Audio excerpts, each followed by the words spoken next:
Assalamualaikum warahmatullahi wabarakatuh. Selamat datang di channel Devana Geologi. Kali ini kita akan membahas materi tentang mineral dan batuan. Semoga channel ini dapat membantu Anda untuk lebih mengenal tentang mineral dan juga batuan. Yuk kita lanjut. Halo teman-teman, balik lagi di channel Devana Geologi. Kali ini kita berada di pembahasan tentang batuan. Nah, kita mulai pembahasan batuan dari siklus batuan ya. Siklus batuan sendiri merupakan penggambaran proses interaksi dan transformasi dari tiga kelompok batuan. Nah, proses ini dikontrol oleh proses internal seperti tektonik dan juga proses eksternal seperti udara dan juga air. Ingat juga, suhu dan juga tekanan berpengaruh besar dalam siklus batuan ini. Yuk kita lanjutkan pembahasan kita. Siklus batuan, semuanya berawal dari magma. Magma merupakan cairan silikat pijar yang terdiri dari beberapa senyawa utama hasil dari peleburan batuan. Nah, ketika magma mengalami proses pendinginan dan kristalisasi, otomatis suhunya akan turun.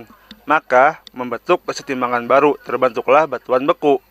Ketika batuan beku sudah terbentuk, jika ada lagi kenaikan suhu dan melewati titik lebur dari batuan beku, maka batuan beku ini bisa kembali menjadi sebuah magma.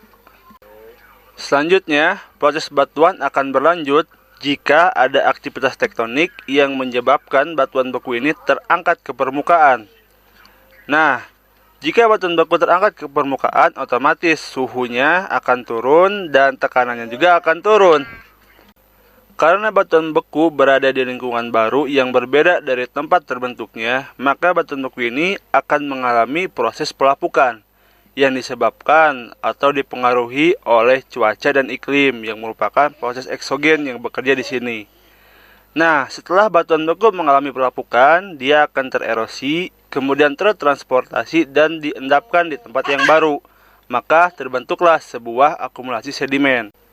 Sedimen sendiri merupakan hasil dari rombakan batuan yang sudah ada, baik itu batuan beku, batuan sedimen, ataupun batuan metamorf, namun belum mengalami proses litifikasi atau pembatuan. Siklus batuan berlanjut ketika sedimen ini mengalami proses litifikasi, yaitu proses kompaksi, sementasi, dan juga rekristalisasi. Batuan sedimen bisa terbentuk di laut maupun di darat. Lagi-lagi nih, jika ada aktivitas tektonik yang terjadi pada batuan sedimen yang sudah terbentuk, dan batuan sedimen ini tersingkap atau terekspos ke permukaan, otomatis karena lingkungannya berbeda dari lingkungan terbentuknya, maka batuan sedimen ini akan mengalami proses pelapukan. Setelah mengalami pelapukan, batuan sedimen ini akan kembali mengalami erosi, transportasi, dan pengendapan, maka akan diendapkan kembali menjadi sebuah sedimen.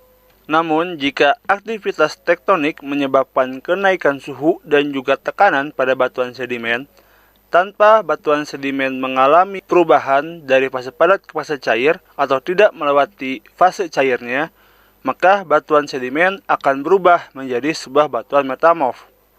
Begitupun halnya jika kejadian ini terjadi pada batuan beku yang mengalami proses kenaikan suhu dan juga tekanan tanpa batuan beku melewati fase cairnya, maka batuan beku ini akan berubah menjadi batuan metamorf juga. Nah, batuan metamorf yang sudah terbentuk ini jika mengalami aktivitas tektonik berupa pengangkatan ke permukaan, otomatis dia juga akan mengalami perubahan dari tekanan dan juga suhu dari tempat dia terbentuk. Maka batuan metamorf ini akan kembali mengalami proses pelapukan. Setelah pelapukan, maka batuan ini akan tererosi, tertransportasi, dan diendapkan kembali menjadi sebuah sedimen.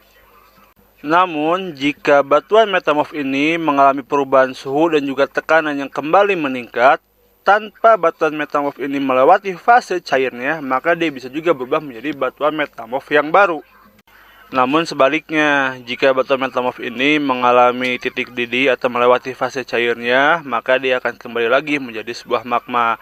Nah, itulah siklus lengkap dari siklus batuan. Semoga penjelasan saya kali ini dapat dipahami dan dimengerti oleh teman-teman semua ya.